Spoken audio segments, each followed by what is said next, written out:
அப்போ நம்ம தொழில் அப்படின்னா நம்ம தொழில் ஸ்தானத்தை பார்க்கணும், காலப்புருஷ தத்துவத்தை மெயினாக பார்க்கணும். அப்போ காலப்புருஷ தத்துவத்தில் பார்த்தீங்கன்னா 10ஆம் இடம் தான் தொழில் ஸ்தானம் அப்படின்ட்டு எல்லாத்துக்குமே தெரியும். மேச ராசியிலிருந்து 10ஆம் இடம் அப்படிங்கிறது மகர ராசி. அப்போ தொழிலுக்கு உண்டான கிரகம் யார் அப்படின்னா சனி பகவான் தான். சனி பகவான் அவங்களுடைய ஜாதகத்தில் என்ன நிலைமையில் இருக்கிறாரு, 6ஆம் இடத்துல இருக்காரா, 10ஆம் இடத்துல இருக்காரா, லக்னத்தில் இருக்கிறாரா, 2ஆம் இடத்துல இருக்கிறாரா அப்படின்னு எப்பயுமே ஒரு விஷயத்தை நம்ம முடிவு பண்ணுறதுக்கு கிரக காரகத்துவத்தையும் பாவகாரகத்தையும் ரெண்டையும் இணைச்சி பலன் சொன்னால் மட்டும்தான் கரெக்டாக வருமே தவிர நீங்கள் தனிப்பட்ட முறையில் சொன்னீங்கன்னா ஒன்றுமே பண்ண முடியாது. இப்போ நம்ம ஆவலோடு காத்துக்கிட்டு இருக்கிறது அடுத்து என்ன பேச போகிறாங்கப்பா. எப்போயுமே ஒரு டிவியில் டாப் 10 அப்படின்னு போடுவாங்க பார்த்தீங்களா, இந்த வாரம் அப்படின்னு சொல்லிட்டு வாரம் காத்துக்கிட்டு இருப்பாங்க. எப்படா வரும் 10 படத்தில் ஃபஸ்ட்டு படம் எது அப்படின்னு பார்ப்போம். அது மாதிரி மாதம் நம்ம கருத்தரங்கத்தில் ஃபஸ்ட்டு என்ன டாப்பிக்கை பேச போகிறாங்க, அது என்ன, அதில் என்ன சுவாரஸ்யம் இருக்குது, அது மூலமாக நமக்கு எதோ விஷயங்கள் நம்ம கற்றுக்க முடியுது அப்படின்னு ஒரு ஆர்வத்தோடு நீங்கள் எல்லோரும் வந்திருப்பீங்க. அந்த வகையில் வந்து பார்க்கும்போது இன்றைக்கி நம்ம முதல் தலைப்பு அப்படின்னு பேசும்போது பார்த்திங்கன்னா ரொம்ப கம்மியாக வச்சு பாருங்கள், தொழில் ஸ்தானத்தை பற்றி தான் நம்ம வந்து பேச போகிறோம். ஸோ பொதுவாக தொழில் அப்படின்னா நம்ம ஜாதகத்தில் எல்லாருக்கும் தெரியும் 10ஆம் பாவம் அப்படிங்கிறது. ஸோ அப்போது எல்லோரும் தொழில் ஆரம்பிச்சிட முடியுமா? இப்போ நான் உதாரணத்துக்கு எனக்கு தொழில் செய்யணும்னு நான் விருப்பப்படுறேன். அப்போ நான் உடனே பணம் வந்து எங்கிட்ட புரட்டி நான் தொழில் ஆரம்பிச்சிட்டா என்னால் ஜெயிச்சிட முடியுமா? இல்லை எனக்கு பிடிச்ச தொழிலை நான் செஞ்சிடலாமா? இல்லை இந்த தொழில் தான் செய்யணும்னு ஏதாவது கண்டிப்பாக ஏதாவது விதிகள் இருக்குதா? இப்படி நமக்குள்ளே வந்து பல கேள்விகள் இருக்கும். ஏன்னா இப்போது ஒருத்தர் படிக்க போகிறாரு அப்படின்னா ஆரம்ப கல்வி பொதுவாக எல்லாருமே படிச்சிடலாம். ஆனால் அடுத்து உயர்நிலைன்னு போகும்போது பார்த்திங்கன்னா ஒவ்வொருத்தரும் தேர்ந்தெடுத்து தான் படிப்பாங்க. அது மாதிரி தான் தொழிலும். ஸோ எடுத்தவுடனே நம்ம எல்லோரும் எல்லா தொழிலையும் செஞ்சிட முடியாது. இன்னாருக்கு இன்னார் என்று எழுதி வைத்தான் தேவன் என்றுன்னு சொல்லுவாங்க பார்த்திங்களா, அது மாதிரி இவங்க இந்த தொழில் செஞ்சால் சிறப்பு, மாற்றி செஞ்சோம் அப்படின்னா ஒன்றும் பெருசாக இல்லை. ஒரு பொருள் நம்ம எல்லாருமே தொழில் எதுக்காக பண்ணுறோம், ஒரு லாபத்துக்காக தான் நம்ம பண்ணுறோம். அப்போ அந்த லாபங்கிறது கிடைக்காம போயிடும். ஸோ இதை பற்றி உங்களுக்கு மிக தெளிவாக என்ன தொழில் பண்ணலாம், யார் பண்ணலாம், எப்போ பண்ணலாம், என்ன தொழில் யாருக்கு செட் ஆகும் அப்படிங்கிற பற்றிலாம் உங்களுக்கு மிக தெளிவாக விளக்குவதற்காக நமது குருநாதர் திரு பரணி பாரதி ஐயா அவர்களை மேடைக்கு வரும்படி அன்புடன் கேட்டுக்கொள்கின்றேன்.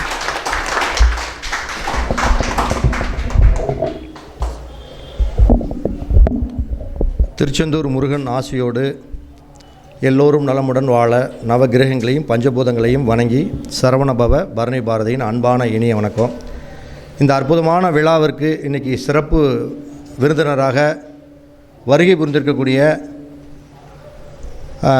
வாஸ்து சாம்ராட் ஜோதிட மூத்த ஒரு அண்ணன் நம்ம வாஸ்து ஈஸ்வரன் ஐயா அவர்களை வருகன்னு வரவேற்று நம்ம இன்றைக்கி வந்து பேசக்கூடிய ஒரு தலைப்பு அப்படின்னு பார்த்தோம்னா, இப்போ நம்ம இன்றைக்கி பேசக்கூடிய தலைப்பு அப்படின்னு பார்த்தோம்னா 10ஆம் இடம்.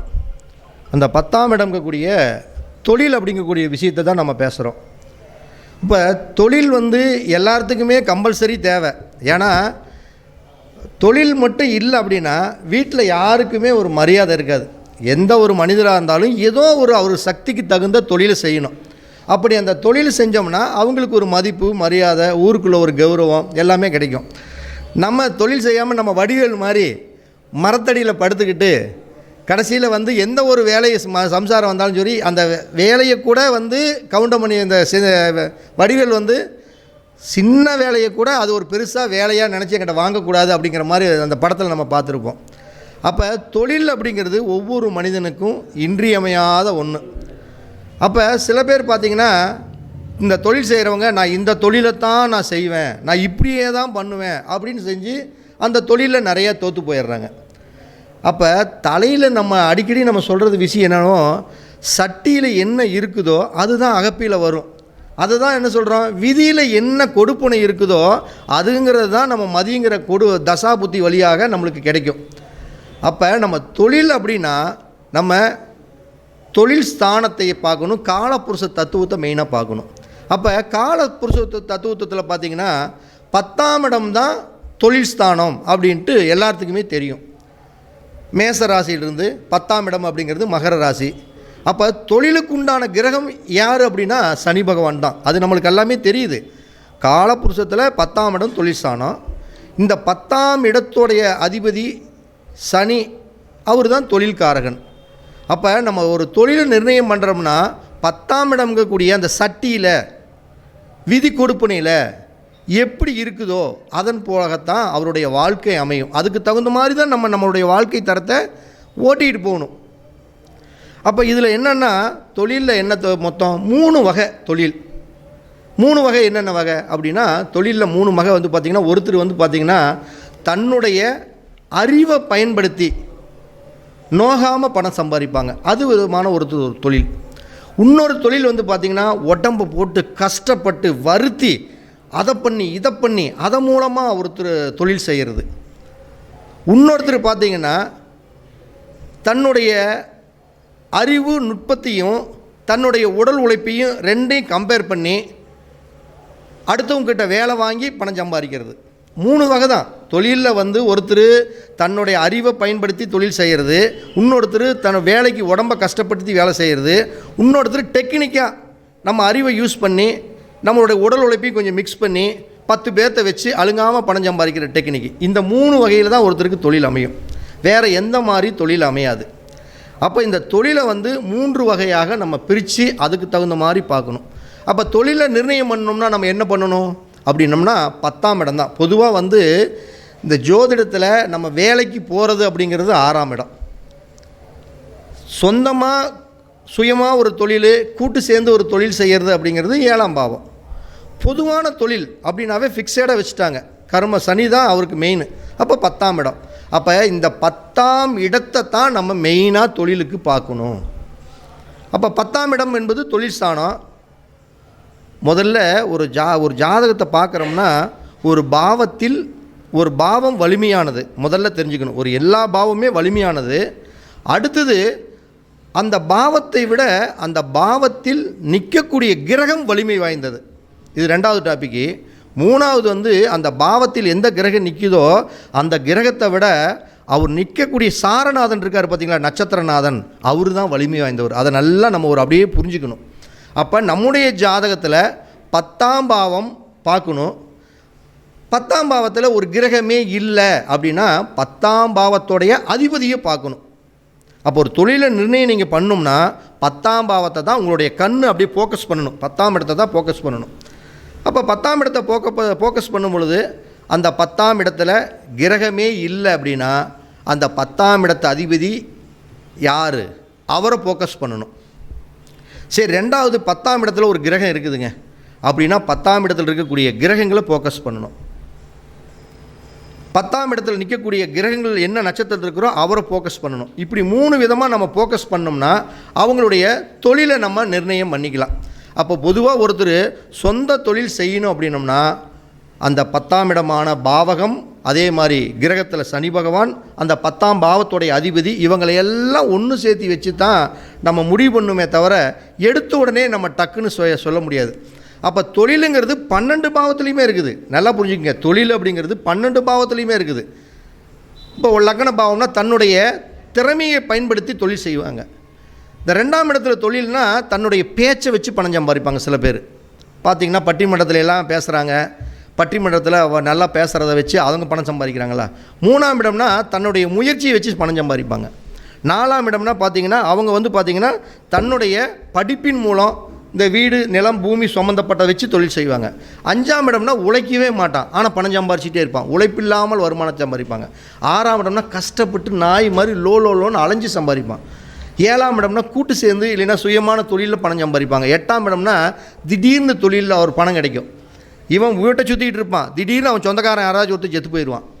அது திடீர்னு பேங்கில் அவன் கவர்மெண்ட்டில் ஒரு 5 கோடி, ஒரு 5 லட்சம், 10 லட்சம், இப்படி ஏதாச்சும் திடீர்னு ஒரு பணம் கிடைக்கும். இல்லைன்னா குருட்டு அதிர்ஷ்டத்தில் யாராச்சும் பணத்தை கொடுத்து யாராச்சும் ஒருத்தர் விபத்தின் மூலம் பணம் கிடைக்கும். 9ஆம் இடம் அப்படின்னா பூர்வீகத்திலேயே இந்த மாதிரி தொழில். இது மாதிரி தொழில் எல்லா பாவத்துலேயுமே இருக்குது. அப்போ பொதுவான தொழில் அப்படிங்கிறது நம்மளுக்கு 10ஆம் இடம் தான். அப்போ இந்த 10ஆம் இடத்தோடைய அதிபதி நல்ல நிலைமையில் இருந்தாவே அவங்க முதல்ல தொழில் செய்கிறதுக்கு ஒரு தகுதி அப்படிங்கிறது சிறப்பானதாக போயிடும்.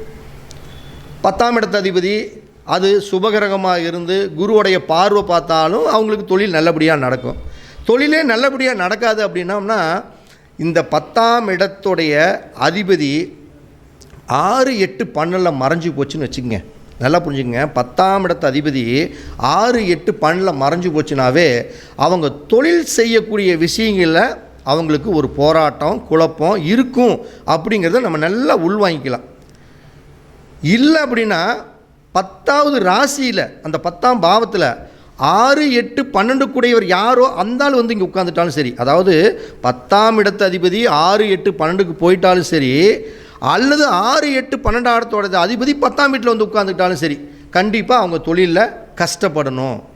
விதி, இதில் எந்த ஒரு மாற்றம் இல்லை. தலையில் என்ன இருக்குதோ அதுதான் வரும். அப்போ இப்படியெல்லாம் கஷ்டப்படுறீங்க அப்படின்னா அந்த ஜாதகத்துக்கு தகுந்தாற் போல் நம்ம பார்க்கணும். அதே மாதிரி இந்த 10ஆம் இடம் அப்படிங்கக்கூடிய அந்த அதிபதி நவாம்சத்தில் ஏதாச்சும் ஒரு வேளை ராசியில் சப்போர்ட் பண்ணலினாலும் நவாம்சத்தில் சப்போர்ட் பண்ணுவாங்க. அப்போ 10ஆம் இடத்து அதிபதி நம்மளுடைய ஜாதகத்தில் ராசி கட்டத்தில் 6, 8, 12 மறைஞ்சிட்டாலும் அந்த 10ஆம் இடத்து அதிபதி நவாம்ச கட்டத்துலேயும் போய் கொஞ்சம் எட்டி பாருங்கள், ஒருவேளை அங்கே நல்லா இருக்கிறாரோ அப்படின்னு சொல்கிறாங்கல்ல பழமொழி. அவனுக்கு என்னப்பா 3 சம்சாரம் கட்டிட்டான், 2 வீட்டை கட்டிட்டான், 2 கார் வாங்கிட்டான், அவன் தலையில் நல்ல அம்சமாக இருக்குதுப்பா அப்படிங்க. அப்போ என்னென்ன அம்சம்னா என்ன, அதுதான் முக்கியமான விஷயம். அப்போ இந்த 10ஆம் இடத்து அதிபதி ராசி கட்டத்தில் கெட்டே போயிருந்தாலும் நவாம்ச கட்டத்தில் ஏதாச்சும் ஒரு விதத்தில் நல்ல நிலைமை, வலுத்துன்னு என்ன, ஆட்சியோ உச்சமோ, கெட்டுன்னு என்ன, நீசம் 6, 8, 12 மறைஞ்சு போகிறது, இதுதான் கெட்டு போனது. வலுத்து இருக்கிறதுங்கிறது ஆட்சி உச்சம் நல்ல ஸ்தானங்களை, அதாவது நல்ல ஸ்தானம்னு என்ன, திரிகோணத்துலேயோ அதாவது 1, 5, 9லையோ, கேந்திரங்கக்கூடிய 1, 4, 7, 10லையோ இப்படியெல்லாம் இருந்துட்டால் அது நல்ல ஸ்தானத்தில் இருக்குது. ஆட்சி உச்சமாக இருந்தால் அது வலுத்து இருக்குது அப்படின்னு பேர். அப்போ இந்த 10ஆம் இடத்து அதிபதியும் சனியும் அதே மாதிரி பார்த்துக்கணும். சனி பகவான் அவங்களுடைய ஜாதகத்தில் என்ன நிலைமையில் இருக்கிறாரு, 6ஆம் இடத்துல இருக்காரா, 10ஆம் இடத்துல இருக்காரா, லக்னத்தில் இருக்கிறாரா, 2ஆம் இடத்துல இருக்கிறாரா அப்படின்னு எப்பயுமே ஒரு விஷயத்தை நம்ம முடிவு பண்ணுறதுக்கு கிரகக்காரகத்துவத்தையும் பாவகாரகத்தையும் 2ஐயும் இணைச்சி பலன் சொன்னால் மட்டும்தான் கரெக்டாக வருமே தவிர நீங்கள் தனிப்பட்ட முறையில் சொன்னீங்கன்னா ஒன்றுமே பண்ண முடியாது. ஏன்னா தசை அப்படிங்கிறது வந்து விதி, அடுத்தது கிரகம்ங்கிறது மதி. அப்போ திசையும் புத்தியும் 2 ஒன்று சேர்த்து இணைச்சி நம்ம பலன் சொன்னோம்னா அவங்க என்ன மாதிரி எப்படி தொழிலில் ஜெயிக்கலாம் அப்படிங்கிற விஷயத்த நம்ம அழகாக கொண்டாந்துடலாம். இப்போ ஒன்றும் இல்லை, ஒரு உதாரணத்துக்கு 10ஆம் இடத்துடைய அதிபதி நல்லா புரிஞ்சுக்குங்க. இது 10ஆம் இடத்து அதிபதியாக இருந்தாலும் சரி, 10ஆம் இடத்துல கிரகமே இல்லைனாலும் 10ஆம் இடத்துல நிற்கக்கூடிய கிரகம், இது 2ஐயும் எடுத்துக்கிட்டாலும் சரி, நீங்கள் இது 2ஐயும் யூஸ் பண்ணிக்கலாம் இந்த நான் சொல்லக்கூடிய விஷயத்த. அப்போ 10ஆம் இடத்து அதிபதி உங்களுடைய ஜாதகத்தில் லக்னத்தில் இருக்குதுன்னு வச்சுக்கோங்க. 10ஆம் இடத்து அதிபதி உங்களுடைய ஜாதகத்தில் லக்னத்தில் இருந்தால் அந்த ஜாதகர் தன்னுடைய முயற்சியினால தான் ஜெயிக்க முடியுமே தவிர அடுத்தவங்களுடைய முயற்சியில் ஜெயிக்கவே முடியாது. அதை நீங்கள் நல்லா புரிஞ்சுக்கணும். 10ஆம் இடங்கிறது லக்ன பாவங்கிறது தன்னுடைய திறமை, தன்னுடைய முயற்சி, தன்னுடைய சுய கௌரவம் அப்படிங்கிறது லக்ன பாவம். அப்போ 10ஆம் இடத்து அதிபதி லக்னத்தில் இருந்தால் தன்னுடைய முயற்சியால் ஒரு தொழிலை நிர்ணயம் பண்ணிக்கணும். தன்னைத்தானே வெளிப்படுத்தி தான் அவங்க தொழிலை ஜெயிக்கணும். நான் வந்து தன்னைத்தானே நான் வெளிப்படுத்த மாட்டேன் அப்படின்னா தொழிலில் ஜெயிக்க முடியாது. அதே மாதிரி 10ஆம் இடத்தோட அதிபதி 2ஆம் இடத்துல இருந்தால், 2ஆம் இடம்னு என்ன, கண்ணு, 10ன்னு என்ன, தொழில். அப்போ 10ஆம் இடத்து அதிபதி 2ஆம் இடத்துல இருந்தால் தொழிலை கண்ணுங்க அர்த்தமாக செய்வாங்க. நல்லா புரிஞ்சுக்கிட்டீங்களா? 10ஆம் இடத்து அதிபதி 2ஆம் இடத்துல இருந்தால் தொழிலை கண்ணுங்க அர்த்தமாக செய்வாங்க. பணம் சம்பந்தப்பட்ட தொழில் ரீதியான அமைப்புகளை உருவாக்கிக்குவாங்க. இதுதான் ஜாதகத்தில் பலனே. இப்படி தான் நீங்கள் நோட் எடுத்து பார்த்தாலும் இப்படி தான் பார்த்துக்கணும். அதே 10ஆம் இடத்து அதிபதி 2ஆம் இடத்துல இருந்துன்னா தன்னுடைய பேச்சை வச்சு பணம் சம்பாரிச்சிக்கலாம். விதியில் நான் என்ன சொல்கிறேன்னா, பணம் சம்பாதிக்கிறதுக்கு நல்ல டெக்னிக் இருக்குது. இந்த தொழில் எந்த பாவத்தில் எதன் ரீதியாக தொடர்பு கொள்ளுங்கிறது பார்த்துட்டு தான் நம்ம பண்ணணும். அப்போ 10ஆம் இடத்து அதிபதி 2ஆம் இடத்துல இருந்தால் 2ஆம் இடமான பேச்சு அதனை சார்ந்த தொழிலை அமைச்சிக்கிட்டாங்கன்னா அவங்க தொழிலில் ஜெயிச்சிடுவாங்க. இதே 10ஆம் இடத்து அதிபதி 3ஆம் இடத்துல இருக்குன்னு வச்சுக்கோங்க. அப்போ 10ஆம் இடம்னா தொழில், 3ஆம் இடம்னா வீரியம். 10ஆம் இடத்து அதிபதி 3ஆம் இடத்துல இருந்தால் தொழிலில் ஒரு வீரியமாக செயல்பட மாட்டான். 10ஆம் இடத்து அதிபதி 3ல் இருந்தால் ஒரு தொழிலை மந்தமாக செய்வான். ஒரு வீரியத்தோட ஸ்ட்ரென்த்தோட ஒரு ஸ்ட்ராங்காக செய்ய மாட்டாங்க. பார்த்துக்கலாம், செஞ்சுக்கலாம், அப்புறமேரி பேசிக்கலாம், இப்படியெல்லாம் அவங்களோட எண்ணங்கள் போகும். அப்படி எண்ணங்கள் போச்சு அப்படின்னு என்ன, தொழிலை ஜெயிக்க முடியுமா? ஒரு தைரியம் இருக்குமா? வெற்றி பெற முடியுமா? முடியாது. அப்போ 10ஆம் இடத்து அதிபதி 3ஆம் இடத்துல இருக்குது அப்படின்னா முதல்ல நீங்கள் என்ன பண்ணணும், ஒரு வேலையை ஒரு தொழிலை தைரியத்தோட வீரியத்தோட சட்டனா அந்த வேலையை அப்போவே செய்யணும். துணிஞ்சு அடிச்சுக்கிட்டே இருக்கணும். இல்லைன்னா கண்டிப்பாக தோற்று போயிடுவாங்க. இதே 10ஆம் இடத்து அதிபதி 4ஆம் இடத்துல இருக்குது அப்படின்னா 4ஆம் இடங்கிறது ஒரு விதத்தில் சுகம். 10ஆம் இடத்து அதிபதி 4ஆம் இடத்துல இருந்தால் இந்த நிலம் சம்மந்தப்பட்ட தொழில், பூமி சம்மந்தப்பட்ட தொழில், கட்டடம் சம்மந்தப்பட்ட தொழில், வண்டி வாகனம் சம்மந்தப்பட்ட தொழில், இந்த மாதிரி தொழிலெல்லாம் சூப்பராக செய்யலாம். படிப்புத்துறை சார்ந்த தொழில் எல்லாம் நம்ம எடுத்துக்கலாம். 10ஆம் இடத்து அதிபதி 4 இருக்குன்னா இந்த 4ஆம் பாவ காரகத்தில் என்ன இருக்குதோ அதனை சார்ந்து எந்தெந்த தொழில் இருக்குதோ அதை பூரா நம்ம செய்யலாம். செஞ்சோம்னா அவங்களுக்கு ஒரு பண வருவாய் அப்படிங்கிறது இருக்கும். இதே 10ஆம் இடத்து அதிபதி 5ஆம் இடத்துல இருக்குது. 10ஆம் இடம்னா தொழில், 5ஆம் இடம்னா நம்முடைய குடும்பம் சந்ததிகளாக வரக்கூடியது. அப்போ குடும்ப தொழில் எந்த தொழிலோ அந்த தொழிலை எடுத்து செய்யலாம். 5ஆம் இடம்னா என்ன? கமிஷன், உடல் உழைப்பு இல்லாத வருமானம்ங்கிறது 5ஆம் இடம். 10ஆம் இடத்து அதிபதி 5ஆம் இடத்துல இருக்குதுன்னா உடல் உழைப்பு இல்லாமல் என்னென்ன தொழில் இருக்குதோ அதை வச்சு சம்பாரிச்சிக்கலாம். நல்லா புரிஞ்சுக்கலாம் நான் சொல்கிறது. 5ஆம் இடங்கிறது உடல் உழைப்பு இல்லாத வருமானம். அப்போ உடல் உழைப்பு இல்லாமல் இந்த தரகு, கமிஷனு இந்த மாதிரி ஒரு தொழிலை செஞ்சாங்கன்னா அதே மாதிரி குலத்தொழிலை செஞ்சாலும் அவங்களுக்கு ஒரு வளர்ச்சி கொடுக்கும். ஆனால் 10ஆம் இடத்து அதிபதி 6ஆம் இடத்துல இருந்தால் அது சிறப்பான பலனையே கொடுக்காது. அவன் 10ஆம் இடத்து அதிபதி 6ஆம் இடத்துல இருந்தால் நான் ஒரு தொழிலை செய்யக்கூடாது. நீங்கள் 10ஆம் இடத்து அதிபதி 6ஆம் இடத்துல இருந்தால் யார் நான் ஒரு 10 லட்ச ரூபா போட்டு ஒரு பிஸ்னஸ் பண்ணுறேன், நான் கூட்டு சேர்ந்து ஒரு தொழில் செய்கிறேன் அப்படின்னு செஞ்சீங்கன்னா நிச்சயமாக 100% நீங்கள் மிகப்பெரிய கடன்காரன் ஆகிடுவீங்க. அதில் மாற்றமே இல்லை. நிறையா ஜாதகத்தை பார்த்தாச்சு. ஏன்னா 6ங்கிறது என்ன? கடன், நோய், வம்பு, வழக்கு, பிரச்சனை. அப்போ 10ஆம் இடத்து அதிபதி போய் சனி, இந்த 10ஆம் இடத்து அதிபதி எந்த கிரகமாக இருந்தாலும் அவர் போய் இந்த நோய், கடன், வம்பு, வழக்கு ஸ்தானத்தில் இருந்தால் என்னாகும்? அங்கே கடன் தான் வரும், தொழிலில் ஜெயிக்க முடியாது. அப்போ பிரச்சனை மேலே பிரச்சனை தான் வரும். அப்போ 10ஆம் இடத்து அதிபதி ஜாதகத்தில் 6ஆம் இடத்துல இருந்துன்னா சொந்த தொழில் செய்யலாம், 10 லட்ச ரூபா போட்டு முதலீடு போட்டு தொழில் செய்யலான்னு நினச்சிங்க அப்படின்னா விதியில் என்ன இருக்குதோ அதுதான் சட்டியில் வருங்க. அதை மீறி வரவே வராது. நீங்கள் அந்த வேலைக்கு போகக்கூடாது. அப்போ அவங்க என்ன போடலாம்? 6ஆம் இடங்கிறது வேலைக்காரன், வேலை ஆட்கள். 10ஆம் இடத்து அதிபதி 6ஆம் இடத்துல இருந்தால் வேலைக்கு தான் போய்க்கணும், அடுத்தவங்ககிட்ட கை நீட்டி சம்பளம் தான் வாங்கிக்கணும்.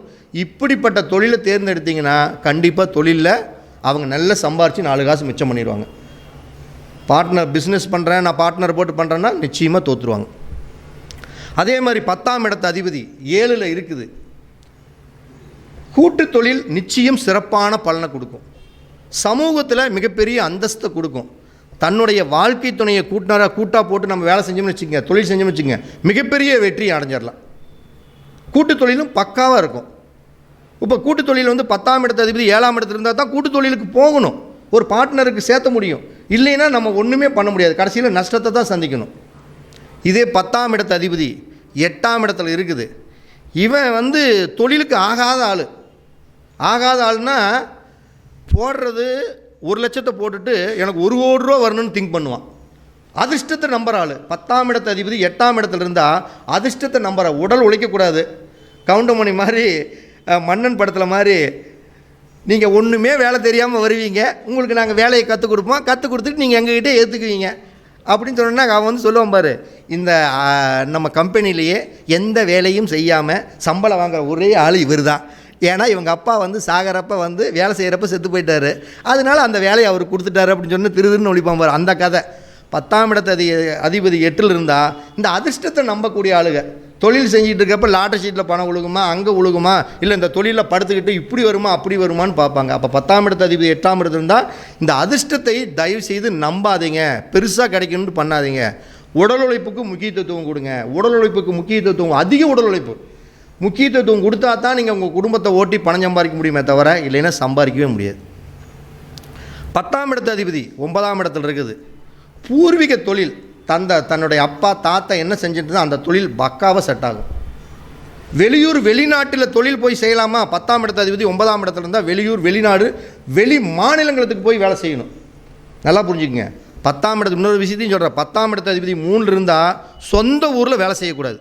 சொந்த ஊரில் வேலை செஞ்சான்னா அவன் தோற்று போயிடுவான், பணம் சம்பாதிக்க முடியாது. ஏன்னா 4ஆம் இடங்கிறது நிலையாக ஒரே ஊரில் இருக்கிறது. பிறந்த ஊர் என்பது 4ஆம் இடம். நம்ம ஊர் விட்டு ஊர் போகுது என்பது 3ஆம் இடம், 9ஆம் இடம், இது எல்லாமே. அப்போ 10ஆம் இடத்து அதிபதி 3 இருந்தாலும் சொந்த ஊரை தயவு செய்து வேலையே கிடைச்சாலும் செய்யாதீங்க. அட்லீஸ்ட் ஒரு 10 கிலோமீட்டருக்கு அந்த பக்கம் போய் வேலை செஞ்சாலும் பொழைச்சிக்குவோம். இதே 10ஆம் இடத்து அதிபதி 9ஆம் இடத்துல இருந்தால் நம்ம ஊரோட அடுத்த ஊர், ஒரு டவுனு, அந்த மாதிரி ஒரு இடத்துக்கு ட்ராவல் பண்ணி போய் பண்ணினாங்கன்னா நிச்சயம் ஒரு தொழில் அமையும். இதே 10ஆம் இடத்து அதிபதி 10லேயே இருந்தால் அவன் தாங்க தொழிலில் கிங் மேக்கர் அப்படிங்கிறாங்கல்ல.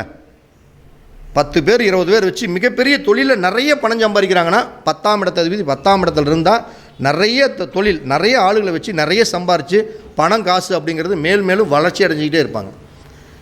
இந்த 10ஆம் இடத்து அதிபதி 11ல் இருக்குது, அவங்களும் மிகப்பெரிய கொடுத்து வச்சவங்க.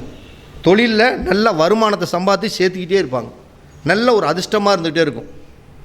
அவங்க செஞ்சால் அந்த தொழில் லாபம்தான். எந்த தொழில் செஞ்சாலும் போட்டால் அப்படியே ஒன்றுக்கு டபுள் இப்படி அமைப்பை கொடுக்கும். இந்த 10ஆம் இடத்து அதிபதி 12ல் அப்படின்னா அது மறைவு ஸ்தானம் தான். அப்போ 12ல் மறைஞ்சு போச்சுன்னா நீங்கள் எத்தனை லட்சம் ரூபாயாக இருந்தாலும் சரி, எத்தனை கோடி ரூபாய் போட்டாலும் சரி, அவங்க சொந்த தொழிலில் தோற்றுக்கிட்டே தான் இருப்பாங்க. அவங்க போடுற அளவுக்கு பணம் சம்பாதிக்க முடியாது. நஷ்டத்துக்கு மேலே நஷ்டம் வந்துக்கிட்டே இருக்கும். அப்போ நம்ம என்ன சொல்கிறோம், 10ஆம் இடத்து அதிபதி 12ல் இருக்குது, நம்ம முதலீடு போட்டு ஒரு தொழில் செஞ்சு ஆரம்பிக்கலாம்னா கண்டிப்பாக தோற்று போயிடுவீங்க, நட்டத்தை தான் கொடுக்கும். அப்போ நான் என்ன திருப்பி எதுக்கு சொல்கிறேன்னா, தலையில் சட்டியில் என்ன இருக்குதோ, விதியில் என்ன இருக்குதோ அதுதான் நடக்க போகுது தன்னுடைய தசாபுத்தி வழியாக. அப்போ 10ஆம் இடத்து அதிபதி 12ஆம் இடத்துல இருந்தால் கண்டிப்பாக சொந்த தொழில் செய்யக்கூடாது. அப்படி செஞ்சாங்கன்னா பல விதத்தில் நஷ்டங்களை கொடுக்கும். அப்போ இப்படிப்பட்டவங்க எல்லாமே வாழ்க்கையில் ஒரு விதத்தில் ஜெயிக்கணும். யார் ஜெயிக்கணும்? மித்தாளுங்க. இந்த 3ஆம் இடம், 6ஆம் இடம், 8ஆம் இடம், 12ஆம் இடம், இவங்களுக்கு தானே பிரச்சனை. மித்தாளுகளுக்கெல்லாம் பிரச்சனை இல்லையே. 10ஆம் இடத்து அதிபதி 1லேயோ 2லேயோ 4லேயோ 5லேயோ 7லேயோ 9லேயோ 11லேயோ இப்படி இருக்கிறவங்களுக்கு எப்படி தொழிலில் எப்படியோ ஒன்று போராடி ஜெயிச்சுக்கிறாங்க. ஆனால் அந்த 10ஆம் இடத்து அதிபதி 3ல் இருந்தா, 6ல் இருந்தா, 8ல் இருந்தா, 12ல் இருந்தா, இவங்களுக்கு தான் இந்த பதிவே. சிம்பிளாக சொல்ல போனால், அப்போ 10ஆம் இடத்து அதிபதி 3 இருக்குதுன்னா தயவு செய்து ஊர் விட்டு ஊர் போய் தொழில் செஞ்சு பொழைச்சிக்குங்க. உள்ளூருக்குள்ளே தொழில் செய்யலாம் அப்படின்னு நினச்சிடாதீங்க. அப்படி இருந்தீங்கன்னா கண்டிப்பாக எந்த சூழ்நிலையிலும் எங்கேயும் தொழில் ஜெயிக்க முடியாது, குடும்பத்தை காப்பாற்ற முடியாது. 10ஆம் இடத்து அதிபதி 6ல் இருந்தால் நான் சொந்த தொழில் செய்கிறேன், நான் பிஸ்னஸ் தான் செய்வேன், கூட்டு சேர்ந்து தான் தொழில் செய்வேன், ஏன் நானும் ஒரு ஓனர் ஆகணும்னு தயவு செய்து நினச்சிடாதீங்க. நினச்சிங்கன்னா கடங்காரன் தான், மாற்றமே இல்லை. அப்போ ஒரு நல்ல ஒரு நிறுவனத்தில் ஒரு வேலைக்கு சம்பளத்துக்கு அடுத்தவங்ககிட்ட கை நீட்டி சம்பளம் வாங்குற மாதிரி போயிருங்க. அப்படி போயிட்டிங்கன்னா மிகப்பெரிய வளர்ச்சி கொடுக்கும். அதே மாதிரி 10ஆம் இடத்து அதிபதி 8ல் இருந்துட்டா அதே மாதிரி தான் அவங்களும் இந்த குருட்டு அதிர்ஷ்டத்தை நம்பக்கூடாது. நான் தொழிலில் 1க்கு போட்டால் 2, 2 போட்டால் 4, 4 போட்டால் 8 அப்படிங்கிற மாதிரி குருட்டு அதிர்ஷ்டத்தை நம்பிட்டு இருக்கக்கூடாது. அவங்களும் கடினமாக உழைக்கணும். அப்படி உழைச்சா மட்டும்தான் அவங்க ஜெயிக்க முடியும். அதே மாதிரி 10ஆம் இடத்து அதிபதி 12ல் இருந்துச்சுன்னா தயவு செய்து முதலீடு போட்டு தொழில் செய்யாதீங்க. அப்படியெல்லாம் தொழில் செஞ்சீங்க அப்படின்னா நீங்கள் நிச்சயமாக ஜெயிக்க முடியாது. அப்போ இவங்கெல்லாம் ஒரு விதத்தில் ஜெயிக்கணும் அப்படின்னோம்னா அதுக்குன்னு ஒரு வேலையை செஞ்சால் ஜெயிக்கலாமல்ல. அதுதான் ஒரு பாவத்தை இயக்கிறது அப்படின்னு பேர். அப்போ ஒரு பாவத்தை நம்ம இயக்கணும், தொழில் சார்ந்த விஷயத்தில் நம்ம இயக்கணும். அப்படின்னா நம்ம தொழில் செய்கிறது எதுக்கு செய்கிறோம்? 4 காசு சம்பாரித்து நம்ம குடும்பத்தையும் நம்மளோட குழந்தைகளையும் பிள்ளைகளையும் காப்பாற்றுறதுக்காக தான், பணம் சம்பாதிக்கிறதுக்காக தான் மெயின். வாழ்க்கை பூரா வேலை செஞ்சுவிட்டு பொழுதோடு ஆனால் சனிக்கிழமை ஆனால் சம்பளத்தை கொடுக்காம நான் திங்கக்கிழமை தரேன்னு ஒரு ஓனர் சொன்னால் எப்படி கோபம் வரும்? அப்போ அந்த பாவத்தை நம்ம 3, 6, 8, 12 இருந்துருச்சு. இல்லை பொதுவாகவே நான் தொழிலில் இப்போ செஞ்சிகிட்ருக்கிறேன், இப்போ தற்சமயம் எனக்கு தொழிலில் நசிஞ்சு போயிட்டுருக்கிறேன், தொழிலில் என்னால் இப்போ டெவலப் ஆக முடியல, தொழில் நல்லா போன வருஷம் வரைக்கும் எனக்கு தொழில் நல்லா இருந்தது, இந்த வருஷம் தொழிலில் அப்படியே நான் பின்னோக்கி போயிட்டுருக்கிறேன் அப்படின்னா இந்த 10ஆம் இடத்தை நீங்கள் ஆக்டிவேஷன் பண்ணணும், இந்த தொழிலை வலுப்படுத்தணும். அப்போ வலுப்படுத்தணும் அப்படின்னா உங்களுடைய ஜாதகத்தில் 10ஆம் இடம் அதிபதி இருப்பார்ல, 10ஆம் இடத்து அதிபதி, அந்த 10ஆம் இடத்து அதிபதி என்ன நட்சத்திரம்னு நம்ம பார்த்துக்கணும். முதல்ல நம்முடைய ஜாதகத்தில் தொழிலில் நான் இன்றைக்கி கொஞ்சம் பின்னோக்கி இருக்கிறேங்க, சரிவை சந்திச்சுக்கிட்டே இருக்கிறேன் அப்படின்னா 10ஆம் இடத்து அதிபதி என்ன நட்சத்திரத்தில் இருக்காருன்னு பாருங்கள். அப்போ ஒரு நட்சத்திரம் இருக்குன்னா எப்பயுமே ஒரு நட்சத்திரத்திற்கு அடுத்த 2ஆம் பாவம் தானே, காலச்சக்கரத்தில் 2ஆம் பாவம் தானே பணம். அப்போ அதே மாதிரி ஒரு நட்சத்திரத்துக்கு 2ஆம் இடம் தான் பணம், ஒரு நட்சத்திரத்துக்கு அடுத்த நட்சத்திரம் தான் பணம்.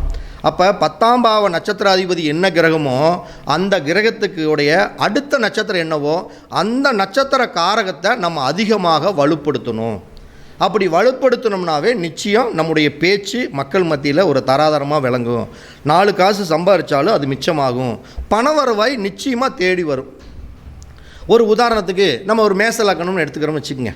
இந்த மேச லக்னத்துக்கு 10ஆம் இடத்துடைய அதிபதி யார்? சனி பகவான். இப்போ இந்த சனி பகவான் ஒரு வேளை உங்களுடைய ஜாதகத்தில் அசுவினிலேயே இருக்குதுன்னு வச்சுக்கோங்க. ஒரு மேச ராசியிலே ஒரு அசுவினிலேயே இருக்குது. அப்போ அசுவினியில் இருக்குது. இப்போ உங்களுக்கு ஒரு தொழில் நலிஞ்சு போயிட்டுருக்குது, தொழிலில் நம்ம கொஞ்சம் பின்னோக்கி இருக்கிறோம் அப்படின்னோம்னா, உங்களோட அசுவினி நட்சத்திரத்துக்கு 2வது நட்சத்திரமாக என்ன நட்சத்திரமோ அந்த நட்சத்திரத்துடைய காரகங்களை நம்ம அதிகமாக உள்வாங்கி அதை செயல்படுத்திக்கிட்டே இருக்கணும். அந்த நட்சத்திரத்தை செயல்படுத்தினா தான் இங்கே தொழிலில் நம்மளுக்கு பண வருவாயை கொடுக்கும். அப்போ 2வது நட்சத்திரம் என்ன நட்சத்திரம் அசுவினிக்கு? 2வது நட்சத்திரம் பரணி நட்சத்திரம். அப்போ பரணி நட்சத்திரத்துடைய காரகம் என்னென்னவோ அந்த காரகத்தை இயக்குனீங்கன்னா நீங்கள் தொழிலை விரிவுபடுத்தலாம். அப்போ பரணி நட்சத்திரத்துடைய என்ன விஷயங்கள்? ஒரு பொண்ணு நம்ம தானம் பண்ணி சரி பண்ணலாம், ஒன்று கோயில் வழிபாடுகள் மூலமாக சரி பண்ணலாம். இப்படி ஏதோ ஒன்றை செயல்படுத்தி தான் நம்ம ஜெயிக்க முடியுமே தவிர நம்ம நினைக்கிற மாதிரி எதையுமே பண்ண முடியாது. அப்போ 10ஆம் பாவத்துடைய காரகம் அந்த சனி அஸ்வினி நட்சத்திரத்தில் இருக்குன்னா சுக்கிரனுடைய ஆக்டிவேஷனை இயற்கையாக சரி பண்ணணும். அப்போ பஞ்சத்தில் இருக்கிற மாதிரி காட்டிக்கவே கூடாது. நல்லா புரிஞ்சுக்கங்க. சுக்கிரனை ஆக்டிவேஷன் பண்ணணும். காலையில் கடன் வாங்க போனால் கூட ஒரு டிப்டாப்பாக போனால் தான் இப்படி என்ன மாதிரி போகணும், பட்டை கட்டி அடிச்சுக்கிட்டு போகணும். அப்போ தான் கடனே கொடுப்பான். அப்போ பஞ்ச கோலத்தில் இருக்கவே கூடாது. அப்போ சுக்கிரனை அவங்க ஆக்டிவேஷன் பண்ணணும். எந்நேரம் நீட்டாக சோத்துக்கு இருக்குதோ இல்லையோ நீட்டாக டிப்டாப்பாக பண்ணி நீட்டாக ஜம்முன்னு இருக்கக்கூடிய முகத்தை எல்லாம் பொலிவு பண்ணி நல்லா வச்சுக்கணும். அப்படி பண்ணுறப்பவே முதல்ல அடுத்தது பணம் வர்றதுக்கு உண்டான ரூட்டு கிடைக்கும். கடன் கொடுக்குறவங்க கூட அவன் ஆள் நல்லா செலுன்னு தான் இருக்கான்ப்பா, அவனை கொடுக்கலாம்ப்பா அப்படின்னு ஒரு எண்ணங்கள் வரணும். அடுத்தது இந்த 2வது நட்சத்திரத்துடைய உணவுகளை நம்ம அதிகமாக உட்கொள்ளலாம், சாப்பிடலாம். அப்போ பரணி நட்சத்திரத்துடைய உணவுகள் அப்படிங்கிறது என்ன? நெல்லிக்காய். இது எல்லாமே இந்த நெல்லிக்காயை அதிகமாக ஜூஸ் போட்டு அவங்க குடிக்கலாம். அதை குடித்தா அவங்களுக்கு மிகப்பெரிய வளர்ச்சி கொடுக்கும். அப்போ இந்த பரணி 2வது நட்சத்திரத்தை ஈக்கணும்னா பரணிக்கு வந்து பார்த்திங்கன்னா மரங்களை அதிகமாக அவங்க தானம் பண்ணலாம். மரங்களை அதிகமாக தானம் பண்ணலாம். இப்போ 2ஆம் இடம்னா என்ன? கண், வெளிச்சம். அப்போ ஒரு வெளிச்சத்தை கொடுக்கணும். வெளிச்சத்தை கொடுக்கணும்னு என்ன பண்ணலாம்? யாருக்காச்சும் ஒருத்தருக்கு இப்படி தொழிலில் நான் சொல்கிறது இந்த மாதிரி 10ஆம் இடத்து அதிபதி அசுவினியாக இருந்து அது 2ஆம் இடமான சுக்கிரனை இயக்கணும்னா ஒளியை ஆக்டிவேஷன் பண்ணி கொடுக்கணும். ஒளியை ஆக்டிவேஷன் பண்ணுறதுனா எப்படி? யாருக்காச்சும் ஒரு தெரிஞ்ச நண்பர்கள் வீட்டுக்கு கரண்ட் சர்வீஸ் வாங்கி கொடுக்க முடியலன்னா கரண்ட் சர்வீஸ் வாங்கி கொடுங்க. அது வெளிச்சத்தை கொடுக்கும். ஓகேங்களா? அதே மாதிரி நம்ம ஒரு கோயில் இருக்குது அப்படின்னா அந்த கோயிலுக்கு ஒரு வெளிச்சத்துக்கு ஒரு விளக்கு, சிமிலி விளக்கு, அந்த மாதிரி அந்த விளக்கில் வந்து அதிக எண்ணெய் ஊற்றி அதிக நேரம் எரிஞ்சிக்கிட்டே இருக்கிற மாதிரி ஒரு வெளிச்சத்தை நீங்கள் உருவாக்கணும். அப்படி அந்த பொருள்களை தானம் பண்ணணும். ஒரு இபி ஆஃபீஸ் சம்மந்தப்பட்ட அந்த கரண்ட்டை வந்து யாருக்காச்சும் வந்து நம்ம ஒருத்தருக்கு இபி சர்வீஸ் வாங்கி கொடுக்கணும். இப்படி வாங்கி கொடுத்தீங்கன்னா அந்த நட்சத்திரத்தோடைய இயக்கம் அதிகமாகிட்டே இருக்கும். அதுக்கோசரம் அடிக்கடி வாங்கிட்டு இருக்க முடியாது. அடிக்கடி வாங்கி கொடுக்கறது இந்த உணவுப் பொருள்களை தானம் பண்ணிகிட்டே இருக்கலாம். ஆனால் தொழில் சரிவு அப்படிங்கிறவங்க அஸ்வினி நட்சத்திரம் 10ஆம் அதிபதியாக வந்தவங்க இந்த பரணி நட்சத்திரத்தோட சுக்கிரனுடைய விஷயத்தை பவர் அப்படிங்கிறது வந்து வீட்டுக்கு, அதாவது நம்ம சொல்கிறோம்ல பவர் ஹவுஸு அப்படிங்கிறோம். அப்போ பவர்னு என்ன? கரண்ட்டு. ஹவுஸுன்னு என்ன? வீடு. அப்போ வீட்டுக்கு கரண்ட் வாங்கி கொடுக்கலாமா? கோயிலுக்கு ஒரு கரண்ட் வாங்கி கொடுக்கலாமா? இப்படி வாங்கி கொடுத்தா அவங்களுக்கு ஒரு வளர்ச்சி கொடுக்குமா? தொழிலில் பணம் வருமா? 100% பணம் வந்தே தீரும். அனுபவத்தில் நான் ஒரு 2-3 பேர்த்துக்கு அதை பார்த்துருக்குறேன். அப்போ இது மாதிரி உங்களுடைய ஜாதகத்தில் தொழிலில் நீங்கள் பின்னோக்கி இருக்கிறீங்க அப்படின்னா 10ஆம் இடத்து அதிபதி என்ன நட்சத்திரத்தில் இருக்கிறாரோ அந்த நட்சத்திரத்திற்கு அடுத்த நட்சத்திரம் என்ன நட்சத்திரமோ அந்த நட்சத்திரத்துடைய காரகத்தை அதிகமாக உள்வாங்குங்க. அந்த நட்சத்திரத்துடைய பொருள்களை தானம் பண்ணுங்க. இப்படி எல்லாம் பண்ணும் பொழுது உங்களுக்கு 100% பணம் வந்தே தீரும். அதில் எந்த மாற்றம் இல்லை. அப்போ விதியில் உங்கள் ஜாதகத்தில் தலையில் என்ன எழுதியிருக்குதுங்கிறது முதல்ல பார்த்துக்குங்க. தலையில் நல்லா இருந்தால் ஒரு 10 காசு போட்டு முதலீடு பண்ணி தொழில் செய்யுங்க. அப்படி 10ஆம் இடத்து அதிபதி உங்களுடைய ஜாதகத்தில் 10ஆம் இடத்து அதிபதியாக இருந்தாலும் சரி, 10ஆம் வீட்டில் ஒரு வேளை அதிபதி இல்லையப்பா, அப்போ 10ஆம் வீட்டில் ஒரு கிரகம் இருக்குதுனாலும் அந்த 10ஆம் வீட்டு அதிபதியோடைய கிரகம் உங்களுடைய ஜாதகத்தில் நான் சொல்கிற மாதிரி 3, 6, 8, 12 இது இருந்துட்டால் தயவுசெய்து சொந்த தொழில் செய்கிறதுக்கு போயிடாதீங்க. வேலைக்கு போங்க, கடினமாக உழைங்க. இப்படித்தான் பணம் சம்பாதிக்க முடியுமே தவிர நீங்கள் வேறு எந்த விதத்துலையும் பணம் சம்பாதிக்க முடியாது. ஐயா நீங்கள் தான் பேசுகிறீங்க. உங்களுடைய ஜாதகத்தில் 10ஆம் இடத்து அதிபதி எங்கேங்க ஐயா இருக்குது? சரி, என்ன லக்னங்க ஐயா? கும்பலக்கணம். கும்பலக்கணத்துக்கு 10ஆம் இடம் எது? அப்படியே எண்ணி பாருங்க ஐயா. எதுங்க ஐயா? விருச்சிகம். விருச்சிகத்தோட அதிபதி யார்? விருச்சிகத்தில் கிரகம் இருக்குதா? சரி, விருச்சிகத்தோட அதிபதி செவ்வாய். செவ்வாய் என்ன நட்சத்திரத்தில் இருக்குது தெரியுங்களா? செவ்வாய் எங்கே இருக்குதுன்னு தெரியுங்களா? சரி, ஓகே, அது ஓகே. அப்போ நம்ம ஒரு ஜாதகத்தை பார்த்தோம்னா நம்ம முதல்ல இன்றைக்கி பழமொழியே இருக்குதில்ல, என்ன சொல்கிறாங்க, அதாவது கண்ணுக்கு கண்ணாக ஒரு தொழில் செய்கிறவனுக்கு தான் கண்ணுக்கு கண்ணாக, எங்கள் ஊரில் பேசுவாங்க, இந்த பழமொழி தான் பேசுவாங்க, கண்ணுக்கு கண்ணாக ஒருத்தர் தொழில் செய்கிறானோ அவன் தான் கண்ணுக்கு கண்ணாக ஒரு பொண்ணை வச்சு நல்லா காப்பாற்றுவாங்க எங்கள் ஊரில். அப்போ அது மாதிரி நீங்கள் ஒரு தொழிலில் நீங்கள் ஜெயிக்கணும்னா உங்களுடைய விதியில் என்ன இருக்குதோ அதை பார்த்துக்குங்க. அதுக்கு தகுந்தாற்போல் உங்களோட தொழில் அமைச்சிங்கன்னா நீங்கள் ஜெயிக்கலாமே தவிர மற்றபடி உங்களுடைய பிடிவாதம். ஏன்னா 10வது ராசின்னு என்ன தெரியுங்களா, அர்த்தம் தெரியுங்களா? ஏன் தொழிலில் சில பேர் தோற்று போகிறாங்கன்னா 10வது ராசிங்கிறது பிடிவாதம். 10வது ராசினாவே பிடிவாதம் தான். 4-10ங்கிறது ஒரு விதத்தில் பிடிவாதம். அப்போ இந்த பிடிவாதங்கிறது 10ஆம் பாவத்தில் இருக்கிறனால நான் இப்படித்தான், இவன் சொல்கிற மாதிரி, நான் கவுண்டமணி சொன்ன மாதிரி, நான் தலைகீழாகத்தான் குதிப்பேன் அப்படின்னு போய் குதிக்க வேண்டியதுதான். அப்படி தலைகீழாகத்தான் போய் குதிப்பேன்னா மண்டை உடஞ்சி, கை உடைஞ்சி, கால் உடைஞ்சி, இப்படி தான் உங்களுடைய பணம் விரயமாகும். அப்போ நீங்கள் உங்களுடைய ஜாதகத்தை நான் சொல்கிற மாதிரி ஏங்கலில் உங்கள் நோட்டை எடுத்து திறந்து வச்சு பார்த்து இப்படியெல்லாம் இருந்தால் இந்த விதிக்கு தகுந்த மாதிரி போய் பழகிக்கிங்க. இப்போ தொழிலில் நான் சந்திச்சுக்கிட்டு இருக்கிறேன் தோல்வியை, தொழிலில் கொஞ்சம் நஷ்டமாயிட்டு இருக்கிறேன் அப்படின்னா உங்களுடைய 10ஆம் இடத்து அதிபதி அல்லது 10ஆம் இடத்துல ஏதாச்சும் ஒரு கிரகங்கள் இருந்தால் அந்த கிரகங்கள் நின்ற நட்சத்திரம் எதுவோ அந்த நட்சத்திரத்துக்கு 2வது நட்சத்திரத்துடைய விஷயங்களை ஆக்டிவேஷன் பண்ணுங்கள். இப்போ சுக்கரன்னு சொன்னேன், சுக்கரன்னு என்ன, அடுப்பை வந்து தானம் பண்ணுங்கள்.